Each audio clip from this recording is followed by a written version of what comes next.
প্রিয় শিক্ষার্থীরা, আসসালামু আলাইকুম। আমরা নতুন একটা ভিডিও নিয়ে তোমাদের সামনে হাজির হলাম। আজকে আমাদের ক্লাসের টপিক হচ্ছে মজুদ পণ্যের হিসাব, ইনভেন্টরি অ্যাকাউন্ট। এই মজুদ পণ্যের হিসাবে আমাদের আজকে আমরা যেটা পড়ব সেটা হচ্ছে আমরা ফাইফো পদ্ধতি, লাইফো পদ্ধতি, ভারযুক্ত গড় পদ্ধতি, সহজ গড় পদ্ধতির ম্যাথগুলো আমরা করব। তবে ফাইফো পদ্ধতি কি, লাইফো পদ্ধতি কি, ভারযুক্ত গড় পদ্ধতি কি, সহজ গড় পদ্ধতি কি, এগুলোর ডিটেলসটা আমাদের আরেকটা ভিডিওতে আছে, সেখান থেকে তোমরা দেখে ফেলতে পারবা। আমরা শুধু এখানে ম্যাথগুলাই করব। তাহলে আমরা শুরু করি। আমরা প্রথমে যে অঙ্কটা করব সেটা হচ্ছে ফাইফো পদ্ধতিতে আমরা অঙ্ক করব। আগে আসতে আগে যায় পদ্ধতি। প্রথমে এখানে 1 নম্বর বলা হচ্ছে জনাব আলতাফ মাহমুদের মাল খতিয়ান থেকে নিম্ন তথ্যাবলী পাওয়া গেল। প্রারম্ভিক মজুদ 500 একক প্রতি একক 20 টাকা মূল্যে, ক্রয় 300 একক প্রতি একক 22 টাকা হারে, ইস্যু 600 একক। ইস্যুকৃত মালের মূল্য ফাইফো পদ্ধতিতে কত টাকা? ফাইফো পদ্ধতিতে কত টাকা? তো ফাইফো পদ্ধতি মানে কি? First in first out. তার মানে যে পণ্যগুলো আমরা প্রথমে কিনবো সে পণ্যগুলো আমরা আগে বিক্রি করব, আগে ইস্যু করব। তাহলে আমরা প্রথম থেকে শুরু করব, এই জায়গা থেকে আমরা ইস্যু করা শুরু করব। তাহলে এখানে প্রথমে আমরা যে 500 একক আছে, এই 500 একককে আমরা 20 দিয়ে গুণ দিব, তাহলে 10,000। এরপরে হচ্ছে যদি টোটাল যদি 600 হয়, এই 500টা আমরা ইস্যু করে ফেলেছি, তাহলে এই 300 থেকে আর কত ইস্যু করেছি? টোটাল যদি 600 হয় আরও 100। সো সে 100গুলোর প্রাইস কত করে? 22 করে। তাহলে আমরা এখানে লিখব 100 গুণ 22, তাহলে এখানে হবে 2200 টাকা। আমরা যখন যোগ করব তখন হবে 12,200 টাকা। 12,200 টাকাটা কি? 12,200 টাকাটা হচ্ছে ইস্যুকৃত মালের মূল্য। ওকে, আমরা নেক্সট অঙ্কে চলে আসি। সেটা হচ্ছে কাঁচামালে প্রারম্ভিক মজুদ প্রতি কেজি 5 টাকা দরে 2000 কেজি, চলতি মাসে 16 টাকা দরে 2500 কেজি, ক্রয় 2250 কেজি ইস্যু করা হয়।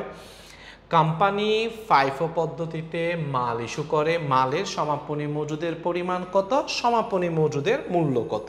ওকে, তাহলে আমাদের প্রথমে ছিল 2000 কেজি। হ্যাঁ, আচ্ছা, তারপরে কয় হাজার কেজি? তারপর হচ্ছে 2500 কেজি। সেখান থেকে আমরা ইস্যু করছি 2250। তাহলে আমার টোটাল কোয়ান্টিটি হচ্ছে 4500।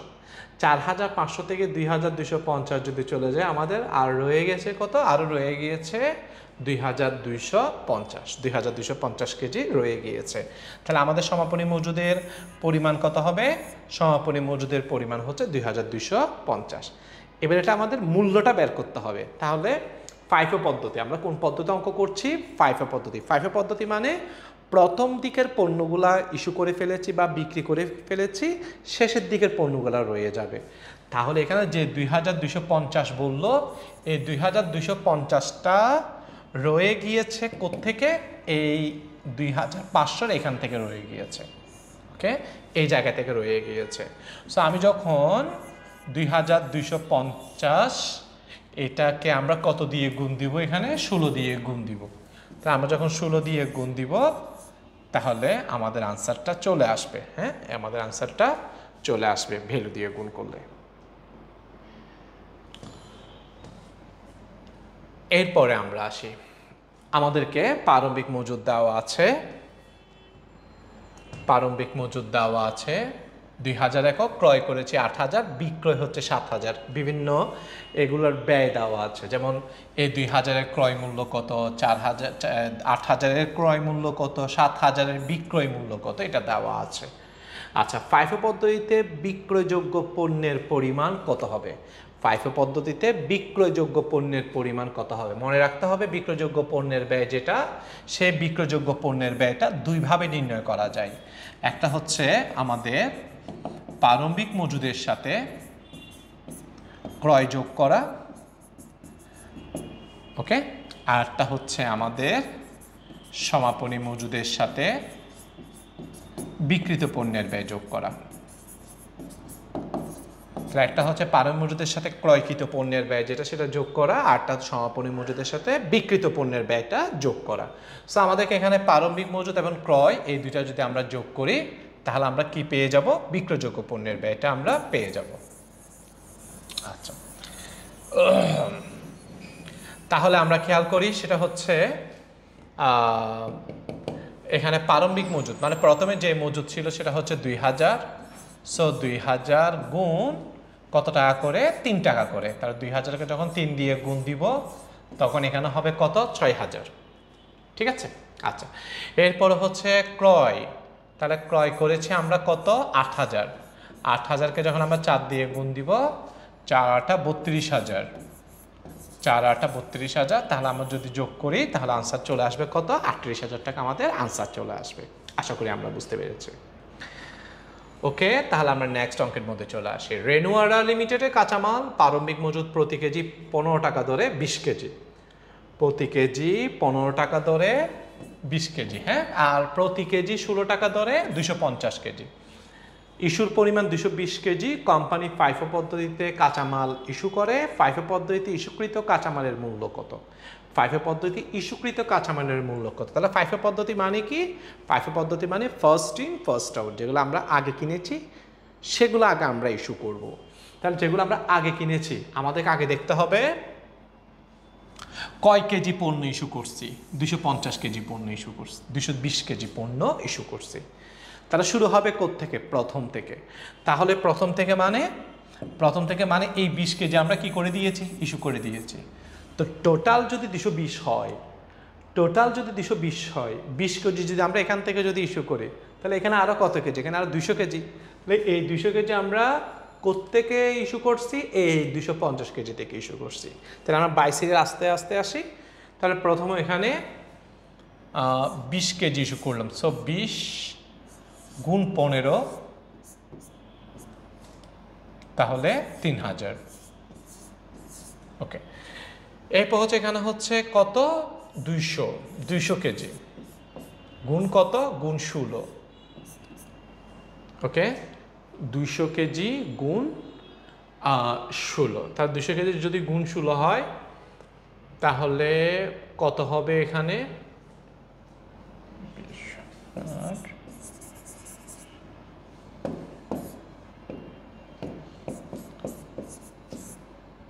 3200। হ্যাঁ, তাহলে এখানে হবে 3200। তাহলে এখানে হবে 3200 আর এখানে হবে 3000 না, এখানে হবে 300। আচ্ছা, তাহলে আমরা যখন ক্যালকুলেশন করব তাহলে আনসার কত চলে আসবে? 3500 টাকা। সো আমাদের আনসার কত আসবে? 3500 টাকা। ওকে, আমরা এরপরে অঙ্কে যাই। এক্স কোম্পানি লিমিটেডের প্রারম্ভিক মজুদ 300 একক, প্রতি একক 10 টাকা দরে। তাহলে আমরা পেলাম প্রারম্ভিক মজুদ হচ্ছে 300 একক, প্রতি একক 10 টাকা দরে। প্রতিষ্ঠানটি পণ্য ক্রয় করে 250 একক, প্রতিটি 12 টাকা দরে। আর কারখানায় পণ্য ইস্যু করা হয়েছে 320 একক। 320 একক ইস্যু করা হয়েছে। আমাকে বলা হয়েছে কোম্পানি মজুদ পণ্য মূল্যায়ন ফাইফো পদ্ধতি প্রয়োগ করে। কোম্পানি মজুদ পণ্য মূল্যায়ন ফাইফো পদ্ধতি প্রয়োগ করে সমাপনী মজুদ পণ্যের মূল্য কত? তাহলে সমাপনী মজুদ পণ্যের মূল্য কত? আমরা জানি ফাইফো পদ্ধতিতে সমাপনী মজুদ পণ্য যে পণ্যগুলো রয়ে গেছে সেই পণ্যগুলো হচ্ছে প্রথম দিকের পণ্যগুলো ইস্যু করব, শেষের দিকের পণ্যগুলো রয়ে যাবে। তাহলে এখানে আমার টোটাল কয়টা পণ্য ছিল সেটা আমাকে হিসাব করতে হবে। টোটাল কয় একক পণ্য ছিল? এখানে ছিল 300 একক আর এখানে হচ্ছে 250 একক, 550 একক। তাহলে আমার টোটাল পণ্য কতটুকু ছিল? 550 একক।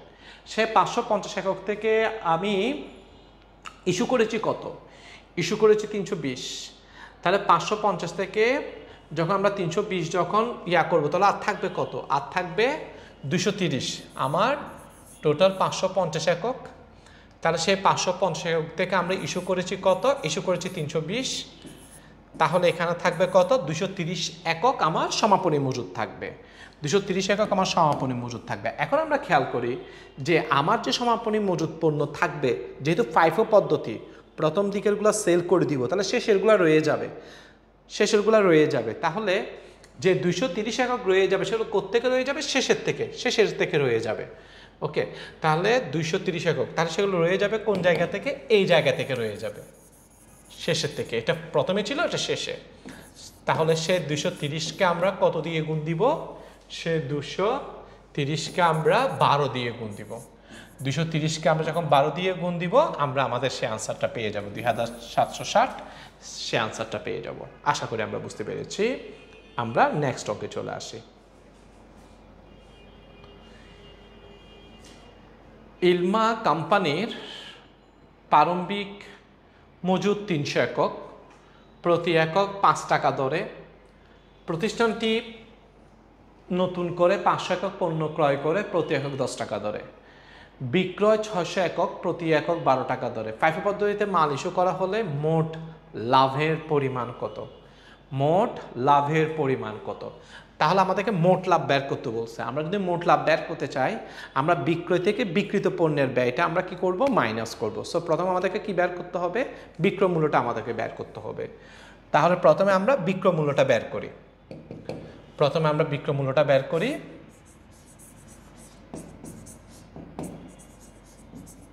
বিক্রয় মূল্য। আমরা যখন বিক্রয় মূল্যে যাব, তাহলে এখানে দেখা যাচ্ছে আমরা কত একক বিক্রি করেছি, 600, কত টাকা দরে, 12 টাকা দরে। এখানে যে 12 টাকা আছে এটা হচ্ছে বিক্রয় মূল্য। তাহলে 600 গুণ 12, 7200 টাকা। এবার এখান থেকে আমরা যেটা বাদ দিব, বাদ বিক্রিত পণ্যের ব্যয়।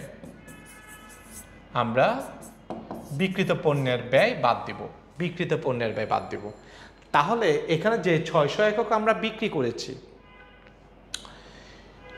যেগুলো ইস্যু করেছি, সেগুলো আমরা কোত্থেকে ইস্যু করছি, প্রথম থেকে ইস্যু করছি 600 একক। তাহলে প্রথম থেকে যদি ইস্যু করি, তাহলে নিশ্চয়ই এই 300 একক কি হয়ে গিয়েছে, এই 300 একক বিক্রি হয়ে গিয়েছে। তাহলে আমরা 300 গুণ, এগুলো কত টাকা করেছিল, 5 টাকা করে, 300 গুণ 5, তাহলে কত হবে, 1500 টাকা, 1500 টাকা। আর এরপরে বাকি 300, টোটাল কয় একক পণ্য সেল করছি, 600 একক। তাহলে এখান থেকে 300 একক কয়, তাহলে আরও কত একক ইস্যু করছি, আরও 300 একক। এই 300 একক কোত্থেকে, এই জায়গা থেকে। হ্যাঁ, এই জায়গা থেকে আমরা ইস্যু করেছি। তাহলে 300 গুণ কত করে, গুণ 10, তাহলে কত, 3000। এই দুটো যোগ করলে হবে 4500। সো আমরা এখন দেখতে পাচ্ছি সেটা হচ্ছে বিক্রয় মূল্য হচ্ছে 7200 আর বিক্রিত পণ্যের ব্যয় হচ্ছে 4500। আমরা যখন মাইনাস করব তখন আমাদের আনসার চলে আসবে 2700 টাকা। ঠিক আছে? আচ্ছা,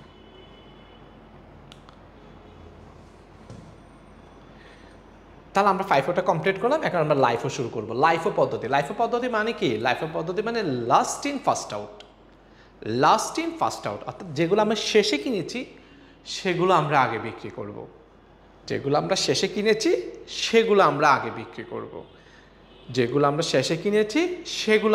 বিক্রি করব। তাহলে প্রথম দিকের পণ্যগুলো থেকে যাবে, রয়ে যাবে।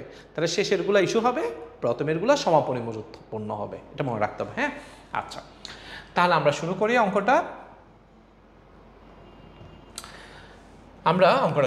উমাইজা কোম্পানির প্রারম্ভিক মজুদ 500 একক, প্রতি একক 20 টাকা দরে। তাহলে প্রারম্ভিক মজুদ 500 একক, প্রতি একক 20 টাকা দরে। জানুয়ারি মাসে আমরা ক্রয় করেছি 200 একক, প্রতি একক 15 টাকা দরে। ফেব্রুয়ারি মাসে আমরা ক্রয় করেছি 100 একক, প্রতি একক 12 টাকা দরে। মার্চ মাসে কোম্পানি 400 একক পণ্য 20 টাকা দরে বিক্রি করলে লাইফো পদ্ধতিতে বিক্রিত পণ্যের ব্যয় কত? তাহলে মার্চ মাসে কোম্পানি 400 একক পণ্য বিক্রি করলে 20 টাকা দরে, 400 একক পণ্য বিক্রি করছে 20 টাকা, এটা বিক্রয় মূল্য। হ্যাঁ, বিক্রয় মূল্য। বিক্রি করলে লাইফো পদ্ধতিতে বিক্রিত পণ্যের ব্যয় কত? বিক্রিত পণ্যের ব্যয় মানে পণ্যের নির্গমন।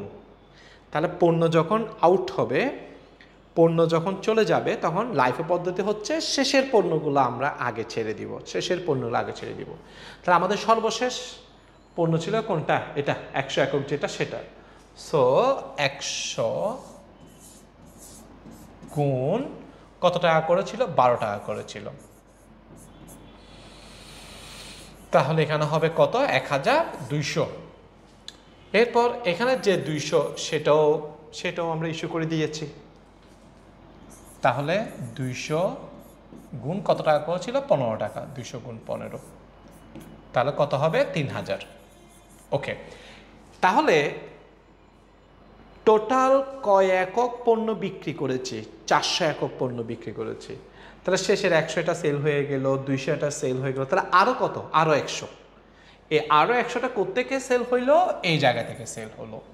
সো এখানে আমরা লিখব 100 গুণ কত টাকা করেছিল সেগুলো? 20 টাকা করেছিল, 20 টাকা, 100 গুণ 20, এখানে কত টাকা হবে? 2000। তো সবগুলো যখন আমরা যোগ করব তাহলে আমাদের আনসার কত আসবে? 6200 টাকা। আশা করি আমরা বুঝতে পেরেছি। এরপরে দেখি আমরা আরুষ লিমিটেডের প্রারম্ভিক মজুদ। আরুষ লিমিটেডের প্রারম্ভিক মজুদ 200 একক, প্রতি একক 2 টাকা দরে। ক্রয় প্রতি একক 3 টাকা দরে 800 একক। এরপরে বলছে ইস্যু করছে আমরা 950। লাইফো পদ্ধতিতে সমাপনী মজুদের পরিমাণ কত? কি বের করতে বলছে? সমাপনী মজুদের পরিমাণ বের করতে বলেছে। লাইফো পদ্ধতিতে সমাপনী মজুদ পণ্য কোনগুলো? প্রথমেরগুলো, কারণ শেষেরগুলোতে আমরা ছেড়ে দিব, শেষেরগুলোতে আমরা ইস্যু করে দিব বা আমরা সেগুলো বিক্রি করে দিব, তাহলে প্রথমের পণ্যগুলো রয়ে যাবে। তাহলে সমাপনী মজুদ পণ্যগুলো রয়ে যাবে কোত্থেকে? প্রথম থেকে রয়ে যাবে, প্রথমের দিকের পণ্যগুলো থেকে রয়ে যাবে। আমার এখানে পণ্য ছিল 200 আর এখানে পণ্য ছিল 800, তাহলে টোটাল কয় একক পণ্য ছিল? 1000 একক পণ্য ছিল। প্রারম্ভিক মজুদ ছিল 200, নতুন করে কিনলাম 800, তাহলে আমার হাতে কয় একক পণ্য ছিল? 1000 একক পণ্য ছিল। সে 1000 একক পণ্য থেকে আমি ইস্যু করেছি, আমি ছেড়ে দিয়েছি কতটুকু পণ্য? 950, তাহলে আমার রয়ে গিয়েছে কত পণ্য? 50 একক রয়ে গিয়েছে। এটা তো আমরা বুঝতে পেরেছি। 1000 পণ্য ছিল, 950 আমি ইস্যু করলাম, তাহলে আমার 50 একক রয়ে গেল। তো 50 একক রয়ে গেল। সে 50 একক রয়ে যাবে কোত্থেকে? প্রথম থেকে রয়ে যাবে। হ্যাঁ, প্রথম থেকে। তাহলে এগুলো ভ্যালু কত ছিল? 2 টাকা করে। 50 গুণ 2, তাহলে আনসার কত হবে? 100 টাকা। ক্লিয়ার? আচ্ছা, এখন আমরা যে পদ্ধতিতে করব সেটা হচ্ছে ভারযুক্ত গড় পদ্ধতি। ভারযুক্ত গড় পদ্ধতি এটা আমরা কীভাবে করবো সেটা আমরা একটু দেখি।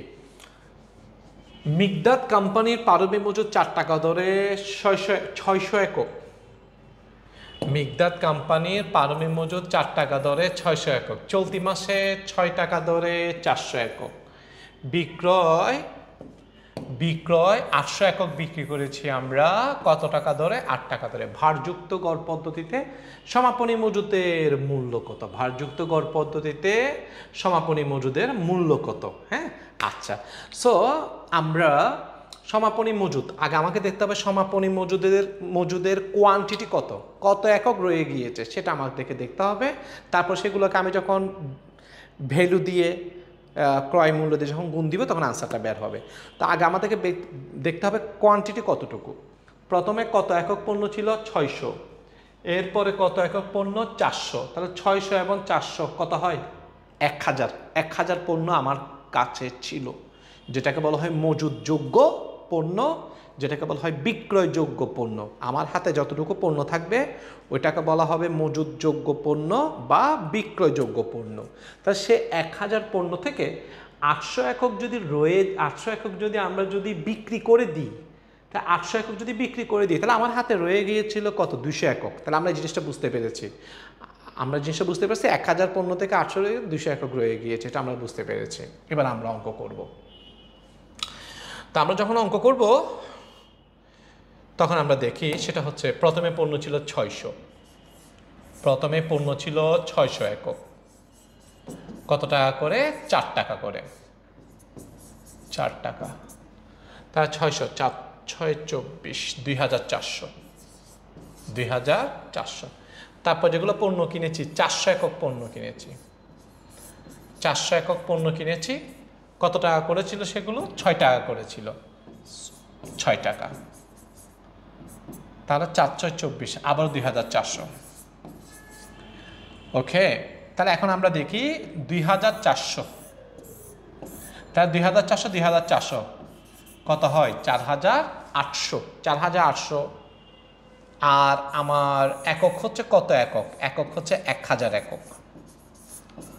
তাহলে আমার মূল্য হচ্ছে 4800, একক হচ্ছে 1000 একক। এখন আমি যদি একটার যদি ব্যয় বের করতে চাই, আমরা কিভাবে বের করব? সে 4800-কে আমি 1000 দিয়ে ভাগ দিব।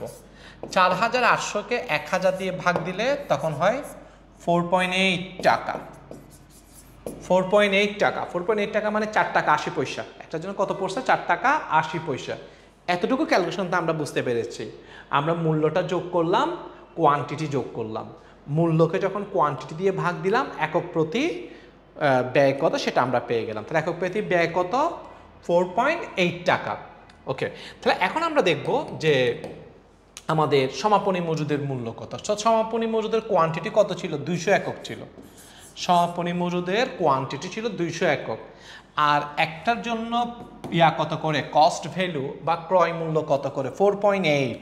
তো দশমিকের গুণ আমরা কিভাবে দিব? 4.8 পয়েন্টটা আমরা হিসাব করার দরকার নেই আপাতত, আমরা 48 দিয়ে গুণ দিব। পয়েন্টটা বাদ দিয়ে 48 দিয়ে গুণ দিব।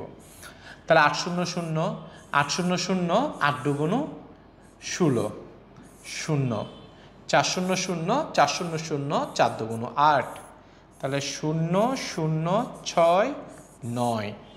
কয় ঘর আগে দশমিক? ওখানে 1 ঘর আগে দশমিক। হ্যাঁ, তাহলে আমি এখানেও 1 ঘর আগে দশমিক বসাই দিব। এখানে 1 ঘর আগে দশমিক বসাই দিব। তাহলে 1 ঘর আগে দশমিক বসালে আসলে কত টাকা হচ্ছে? সেটা 960 টাকা। তাহলে আমাদের আনসার হবে কত? 960 টাকা আমাদের আনসার হবে।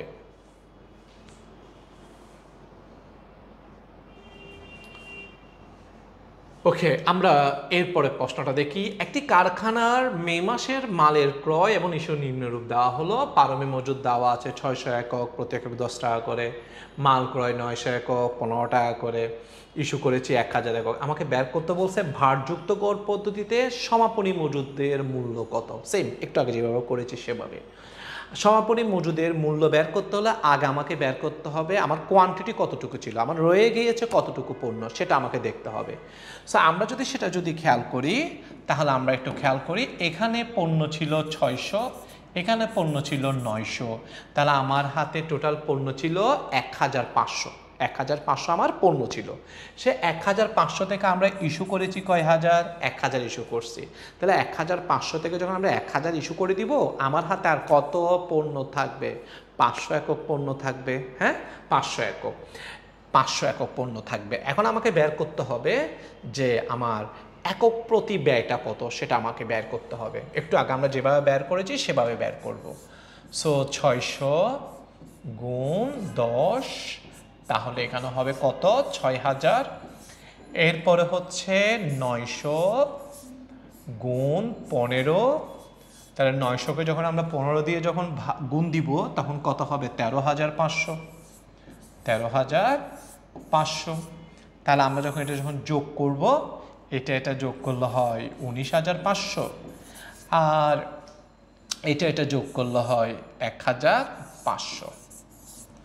ঠিক আছে, এটা 19500 আর এটা 1500। এখন 19500-কে আমরা কি করব? 1500 দিয়ে ভাগ দিব। সো 19500-কে 1500 দিয়ে ভাগ দিলে, 19500-কে 1500 দিয়ে আমরা একটু ভাগ করে দেখি তো দেখি। 0 0 0 0 কাটা, 15 দিয়ে যদি 195-কে ভাগ দিই, তাহলে 15 একে 15, এদিকে নামলে 45, 3 15 45, 13 টাকা। কত টাকা আসছে? 13 টাকা। তাহলে আমরা ভাগ করলে 13 টাকা পেয়েছি। তা আমরা একটু আগে যাই যে আমার পণ্য ছিল এখানে 1500 পণ্য থেকে 1000 পণ্য আমরা ছেড়ে দিয়েছি। তাহলে আমাদের পণ্য ছিল কত? 500 একক। 500 একক পণ্য রয়ে গিয়েছিল। সমাপনী মজুদ পণ্য কত একক? 500 একক। আর একটার জন্য ভ্যালু কত? কস্ট ভ্যালু কত? ক্রয় মূল্য কত? 13 টাকা। তাহলে আমরা যখন এগুলো যখন গুণ করব, তাহলে কত হবে? 6500। আমাদের আনসার হবে 6500। ওকে ওকে, আমরা এরপর অঙ্কটা দেখি। 11 নম্বর। 11 নম্বর যখন আমরা যাব, আমরা একটু দেখি। অর্পিতা লিমিটেডের 2022 সালের নভেম্বর মাসের মাল খতিয়ানের প্রারম্ভিক মজুদ ছিল 200 একক, এরপরে 200 কেজি, প্রতি কেজি 15 টাকা ধরে। তাহলে আমরা যদি খেয়াল করি সেটা হচ্ছে 200 কেজি ছিল, প্রতি কেজি কত টাকা ধরে? প্রতি কেজি 15 টাকা ধরে। এবার আমরা কিনেছি আবার 300 কেজি কিনেছি, 20 টাকা ধরে কিনেছি। আর 25 নভেম্বর তারিখে আমরা ইস্যু করলাম 280 কেজি ইস্যু করলাম, 280 কেজি ইস্যু করলাম। আমাদেরকে বের করতে বলছে ইস্যুকৃত পণ্যের মূল্য কত। সো ইস্যুকৃত পণ্যের মূল্য বের করতে হলে আগে আমাকে একক প্রতি ব্যয়টা বের করতে হবে। তাহলে আমরা একক প্রতি ব্যয়টা বের করি। প্রথমে পারমে মজুদ পণ্য দেখি। প্রথমে ছিল কত পণ্য? 200 পণ্য। হ্যাঁ, 200 পণ্য ছিল। তো 200 পণ্য যেটা ছিল সেটা কত টাকা করে ছিল? 15 টাকা করে ছিল। 200 পণ্য যেটা ছিল সেটা 15 টাকা করে ছিল। তাহলে এখানে কত হবে? 3000। আচ্ছা, এরপর আমরা কিনেছি কত একক পণ্য? 300 একক পণ্য কিনেছি। কত টাকা করে? 20 টাকা করে। তাহলে কত হয়? 6000। তাহলে আমরা যখন ক্যালকুলেশন করব, এদিকে হয় 9000, এদিকে হয় 500। ঠিক আছে? আচ্ছা, তাহলে আমরা এখন মূল্য হয় 9000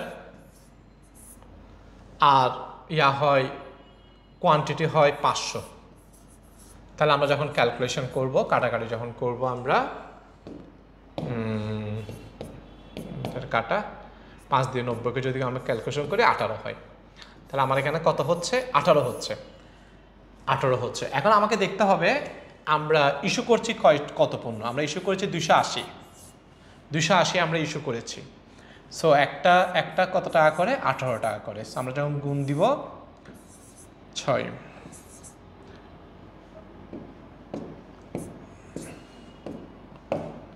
8 দুগুণা 16, 16 6 22, 0 0 8 একে 8, 2 একে 2, 0 4 5040 টাকা।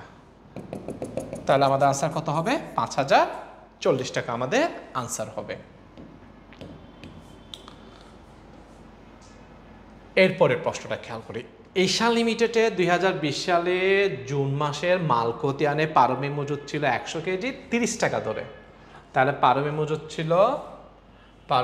ছিল 100 কেজি কত টাকা ধরে? 30 টাকা ধরে। 15 জুন তারিখে 200 কেজি ক্রয় করেছি 15 টাকা ধরে। 26 তারিখে আমরা 260 কেজি 26 তারিখে আমরা 260 কেজি কি করলাম? ইস্যু করলাম। আমাদেরকে প্রতি একক ইস্যুকৃত মূল্য বের করতে বলছে।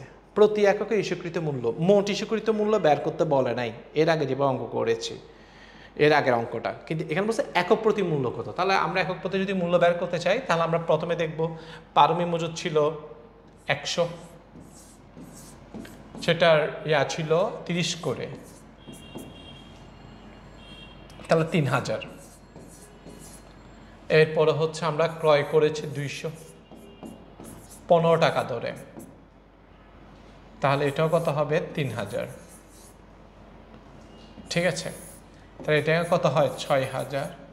আর এখানে কোয়ান্টিটি হয় 300। তা আমরা যখন 6000কে যখন আমরা 300 দিয়ে ভাগ দিব, 6000কে যখন আমরা 300 দিয়ে যখন ভাগ দিব, আমরা যখন ক্যালকুলেশন করব, আনসার কত আসবে? 20 টাকা আমাদের আনসার চলে আসবে। জাস্ট এটাই বের করতে বলছে যে একক প্রতি ইস্যু মূল্য কত। যদি আমাকে মোট ইস্যুকৃত মূল্য বের করতে বলতো, তখন কতটুকু আমরা ইস্যু করেছি 260, সেটাকে আমরা কত দিয়ে গুণ দিতাম? 20 দিয়ে গুণ দিতাম। ঠিক আছে,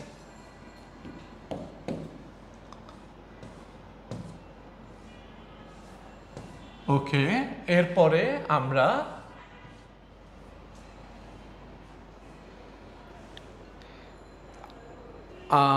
তাহলে আশা করি আমাদের প্রিয় ছাত্রছাত্রীরা তোমরা খুব সুন্দরভাবে এই অঙ্কগুলো করতে পারবা। ভালো থাকবা সবাই। আল্লাহ হাফেজ। আসসালামু আলাইকুম।